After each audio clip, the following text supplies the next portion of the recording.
Hello guys, welcome back to another episode here on European Confessions. There is a message that I want to share with you guys, and this message, it reads like this. Hello my brother, how are you? Can you please post my own story as hidden identity? My brother, I am a woman who is aged 39 years old. So me and my husband, we came here to South Africa. And when we came here to South Africa, my husband's parents, they didn't want him to come here to South Africa. It's like the old people, they know if something bad is about to happen. My husband, when he was still in Zim, he then said that he didn't want to stay there in Zim because he had a lot of enemies, and all of these enemies that my husband had, it was all because of him being a violent man, as someone who had stabbed a lot of people. He had created a lot of enemies, and as someone who really loved drinking alcohol, each and every time that he would return back from a drinking spree, he always had a wound. Someone would have stabbed him, someone would have smashed a bottle on him. But most of these people, they used to do it like when he was really drunk, because people were even afraid of him, since he was someone who was a violent man. My husband was a man who was into this trade of being an illegal gold miner, and people were scared of him because what he used to do is that my husband used to go around wearing those very big jackets, and inside that long jacket that he used to wear, he would place a very long knife inside, or a golf club. Then as people will start fighting with him, he would then take out that golf club or that very long knife, and he would stab someone with that knife. Even if you had not wronged him, my husband was that type of a man who was a bully. He will just come over to the place where you would be sitting down enjoying your beer, then he would spill that beer just to see what your reaction would be like. If you would react in a wrong way, my husband will then stab you. But when we were still back home, even though my husband had stabbed so many people, he had been arrested several times, but he had never been imprisoned, because there are some things that my husband's parents used to do. In their homestead, they had one of their uncles who was like a big thief. He was a big armed robber. I even heard stories that what they used to do is that they used to go around the farms, then they would target the white people that were staying on that farms, and each and every year, then this uncle of theirs, since he had passed away, they would actually do a ceremony for him. They would brew your traditional beer, and that traditional beer that they call 7 days. After brewing that traditional healer, then they would make my husband to kneel down. Then they will start pouring the traditional healer on his head, inviting the spirit of his uncle to come and sit on his shoulders. He had also been given his uncle's name as well. So they wanted him like to be like the uncle, because the uncle, he was someone who was once wealthy, but because of women, he had wasted all of that money that he had gotten when he was still an armed robber. So they would call on the spirit of the ancestor to come back, thinking that maybe it was going to uplift the family through my husband when he would go around stealing things from people. This uncle of his, he would even stay in the mountains for months and months, living like he was an animal. But unfortunately, when he died as he was being shot by the police. This was after they had traced this other white man who had a motel. This was like way back in the 1990s. They had someone, this other woman, whom my husband's uncle was dating. This woman, she was working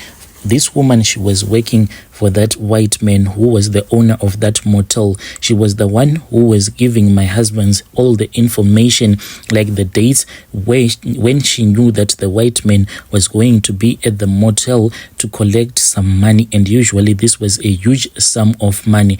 Then that woman gave a tip off to my husband's uncle and his gang. Then they started following that white man, and unfortunately that white man, he had a two-way radio system that he he used to communicate with the police. So when he suspected that there was a car that had been following him for a very long distance, he then informed the police, and by the time that they tried to hijack that white man, the police were already on their case. They tried running away. My husband's uncle was the one who was never caught. The other ones, they were caught. So they then started searching for my husband, since he was the one who had some of the weapons that they had used, even though he had thrown them away. But they wanted to know where he had gotten hold of these weapons, because in Zim, for you to have a gun, it is something that is unheard of. So they started searching for him for a very long time, and he was hiding in the mountains. When they found out that he was hiding in the mountains,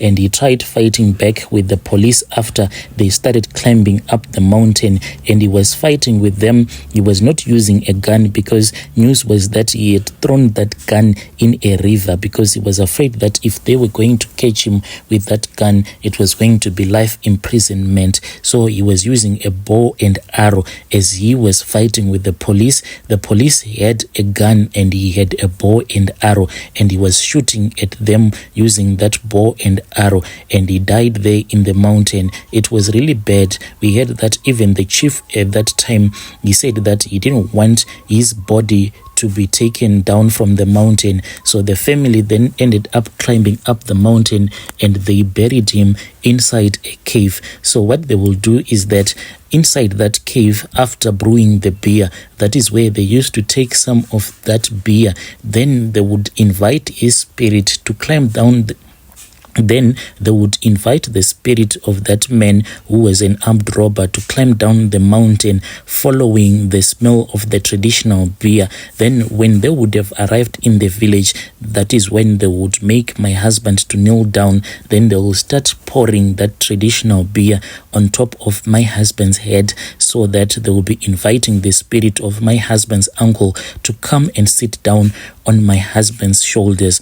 So that is the story about my husband. He was someone that was controlled by this spirit. So when he came here to South Africa, I was really scared for him, as well as my father-in-law and my and my mother-in-law. They were both scared because of the lifestyle that he used to live when he was still in Zim. That was when they told me that they were going to find some money for me so that I can go to South Africa and to be with him, because they knew that I was like the only one who could control him. When I arrived here, my husband was such a place, the place that he was staying in, it was like a high crime zone, and my husband was very comfortable being in that environment. That location where we were staying, a day would not go by without the news that we would receive of someone being stabbed, another woman being raped in that same community. But my husband, he was very comfortable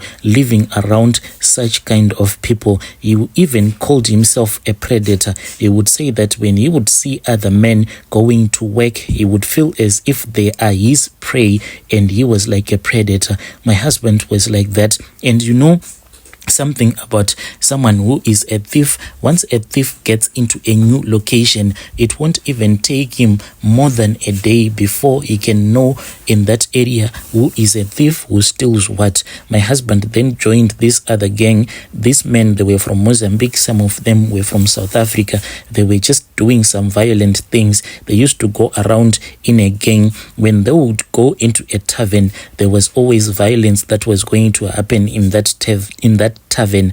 As they would be drinking their beer, my husband would always come back home, his hands covered with blood. When you would ask him what would have happened, then my husband will say that there was a big fight in the tavern. Then they would close the door, him and his gang, they would close the door so that no one will ever escape.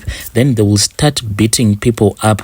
And when I would remind him as to why we came here and our children that we left back home, then he would promise that he is going to become a changed man. Sometimes what he will do is that he would become very violent, but towards me, he was never violent. Sometimes when I would wake up, I'll see that he would be crying. If I would ask him why he would be crying, then he would say that there are some visions, like he said that he had episodes whereby he keeps on seeing people that he had stabbed previously. He said that when he was stabbing someone, when he looked at his victim, there was this other fear that will appear on his victim's face at the time when he would have stabbed that person. So he said that what was confusing him was that when he was stabbing someone, it was like he enjoyed seeing someone like screaming in pain, but after stabbing that person, then the joy will just disappear. Then you would be filled with regret, and sometimes you could not even sleep because he kept on saying that he actually hears the screams of all the people that he had stabbed in his life, even though he was a violent man. But there were times that he would actually cry because of the blood that he was saying that he had slept, because of the blood that he said that he had spilled. It then happened that, my brother, I started to feel very bad, and when I was feeling bad like that, I kept on telling him that we need to return back home. It was like I knew that something bad was about to happen, but he said, no, we will go back home next month. Let me try to work. So what they did is that with this gang, they went out, and on that night when they went out, they were using another man's car. So this man that had given them his car, he had actually hired the car to them, but they didn't reveal exactly what they wanted to do with his car. The man had told them that they should bring back the car before it was sunset. They had promised him that by 4 p.m. they were going to return back the car, and they had promised him a lot of money in the event that they were going to return the car around 5 p.m. But they said that they were not going to return the car after 5 p.m. One of the guy who was a South African was the one who was driving that car. They went on their trip, but when that owner of that car saw that it was already 8 p.m. and all of them, they were not answering his calls, he then went and he then called the guy, and when he kept on calling the guy using the guy's wife's phone, then the guy answered, and then the guy, as he was thinking that he was speaking with his wife, he said that they were still very far, they were only coming back the next day. That guy then went to the police and he opened up a police report. What happened is that when my husband returned, I saw that he had injuries all over his right arm, and I asked him what had happened. Then he said that they had crashed the car, and the guy that was from Mozambique who was driving the car, he had ran away because of the crash that had happened. Fortunate enough, none of them had passed away. That guy, after he had gone to the police, that was when he was told that his car had been towed by another towing company, and he was owing that towing company that he had removed his car from the accident scene. Then that guy who was the owner of that car, he ended up hitting that South African guy with a spade, and that guy, he suffered from a broken leg. He went to the hospital, then he came back, and I knew that since this guy had returned, something bad was about to happen. What they planned, it was just behind my back. My husband, even though he never kept any secrets from me, but on this one he kept this secret. So what happened is that the owner of that car, the one who had his car crashed after he had hired the car to my husband and his gang, then he was found one day when he was returning back from work. There was blood all over the place, and he was found lying in the bushes that were close to the place where his car was parked at, and the prime suspect was that guy who was the driver, and he was quickly arrested. As for my husband, he claimed that he was not with them at that time. I tried to speak with my husband because I knew that he was part of that gang, but my husband kept on denying, and he said that he never did anything. It was only after when he was on his deathbed, that was when my husband said that he was there at the time when that man was murdered. But when my husband passed away, he was someone who was like mentally ill and violent at the same time. The things that he was saying at the time of him passing away, it didn't even make sense. He kept on mentioning blood, saying that he could not see anymore. His face and his eyes were covered with blood that was paining him in the eyes because he could not lift his hands to wipe off the blood that had entered into his eyes. When that man was murdered, my husband was there with the rest of his gang. That was the story. What started happening is that the relatives of that man who had been murdered, it was said that they had gone to the place where his body had been found. Then they had taken some of his blood and they took the blood to the traditional healer. What they did with the blood at the traditional healer's house, no one even knows. But after that man had been buried, we only, I think, lived for about a month. Then Brother Nashi, my husband, started to act as if he was seeing demons. At that time, he was now working for this other small company. They used to go around picking up some refuse bins. The first day that I noticed this, it was when he had returned back from work and he complained of a severe headache. So we went to bed early. I tried holding his hand, and you know what he did? He woke up from the bed as if there was a snake that was underneath the blankets. He jumped out of bed and he went and he grabbed a kitchen knife. He ran back to the bed and he pulled off the blanket. I was really scared at everything that was happening. In my mind, I was like, God, if this is it, then this is it. If tonight is the night that you have chosen for me to die, then where am I going to run to?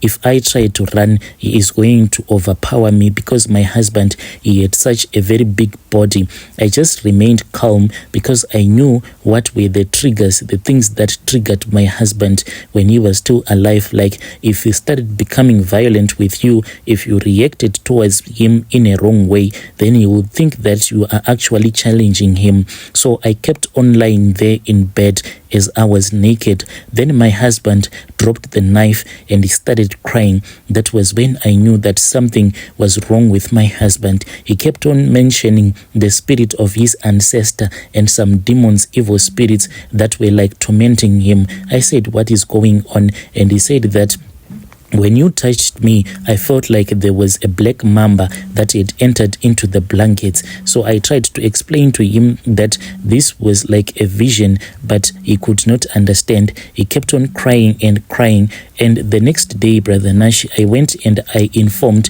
his brothers because they were staying in another location, not very far from the location where we were staying. Then they came, and when they looked at my husband, they said that this situation was not okay. They had to make a plan so as to raise some money so that me and my husband, we can return back home. After we had managed to get the money for my bus ticket as well as my husband's bus ticket, then we returned back home.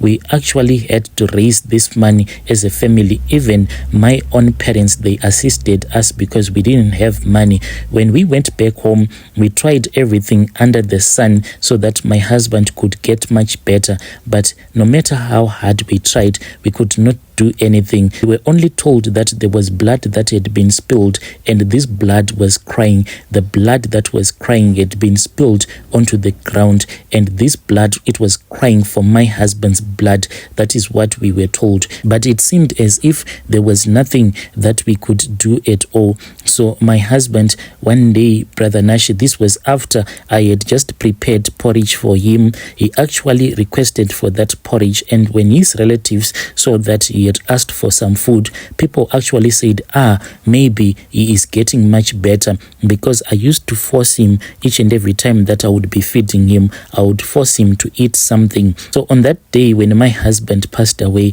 he actually suggested that I should prepare some porridge for him. Me and my husband, when I had finished preparing the porridge for him, we were actually sitting in the sun. It was the early morning sun. It was not yet hot. As he was eating his porridge, Brother Nashi, after he had finished eating the porridge, that was when he said that he just wanted to rest. So I thought that maybe the reason as to why he said that he was feeling dizzy, it was because of the place where we were sitting at. just direct in the sunlight. So I thought that him eating the porridge, it had made him to feel dizzy. So Brother Nashi, I then took my husband and we went and we sat down under the shade of this other tree. Whilst we were sitting like that, I then saw that my husband, he was now speaking a lot of words that I could not even understand. I tried trying to ask him what was going on, but it was like he was trying to speak with me in another language that I could not even understand. Then my husband started saying that he saw blood, he was seeing blood. He was actually trying to lift even his own hands, but he was really weak. He could not do anything. That was when he said that there was blood that was in his eyes, and the blood that was inside his eyes, that had entered into his eyes, the blood was really painful. That was when my husband just passed on.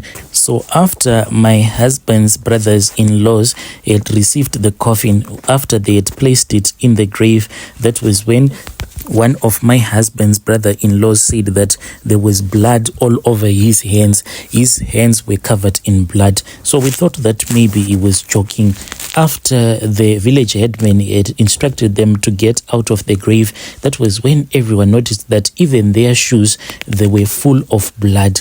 People then started to notice that there was actually blood that had started surrounding the coffin. As we were filling up my husband's grave, this was even before the soil that we were using to fill up his grave had covered the coffin. We could actually see that the soil, once it had entered into the grave, then it was getting muddy because the blood, it was flowing from my husband's coffin. Then the village headman, after he had seen everything that had happened, he said that he was going to report the issue to the village chief, and he said that since it was already 5 minutes to 12 p.m. and there is no burial that is allowed in my husband's village if it is after 12 p.m. So for my husband's relatives to remove the coffin again and wait for tomorrow, it was impossible. He then said that the burial had to take place and he was going to